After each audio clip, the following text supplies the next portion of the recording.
भाईजान बंदा बंदा और सिखाने पे व्लॉग बनाने वास्ते एक जरा बेहतरीन व्लॉग बना सोना को चल क्या बेबी बेबी तरह कर रही थी अस्सलाम वालेकुम क्या हाल है लाला जी ठीक ठाक हो इतना दिखना ले थोड़ा जरा शक्कर इतना कहते ना इतने शक्कर शक्कर इतने बेबी थोड़ा जा काम रही तरह आई था आई था काम तेरा इथे होवे ठीक है वो का तेरा काम रे जो हाथ नहीं था यो बिल्कुल तेरा हाथ डाले भी तो ठीक है भाई हाथ हाल सी बात शहर आ जाए ना तेरा तेरा नजर का हाथ थोड़े बाहर से पीछे रख थोड़े थोड़े पीछे पीछे अच्छा आई था भाईजान बंदा बंदा और सिखाने पे व्लॉग बनाने वास्ते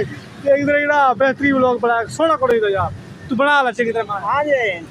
अस्सलाम वालेकुम भाई सारे कोलो भाईजान बंदा से सिखलाई कर दे पे ठीक है थोड़ी जेना तरबियत दे लो थोड़ी आज दा व्लॉग है थाड़ा यार आज सफाई पूरी मां गाड़ियां देने पे आपने हाल देखो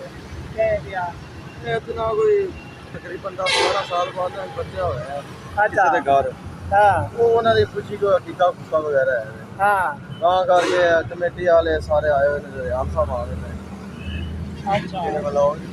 साडे रियान साहब आ गए मालिक खुद एक नाल सा हुन व्लॉग की छुट्टी कराने पे तो देखो गड्डी आ गई है पहले पहले सफाई होंदी वधिया ना हकीका है उन्हों का निका जमा तकरीबन 4-5 साल बाद 10 साल तक 12 साल बाद निका जमा 5 शादियां की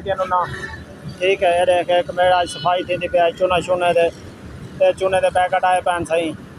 भाई बहुत जोरदार जड़ा ना फंक्शन है पे साडा।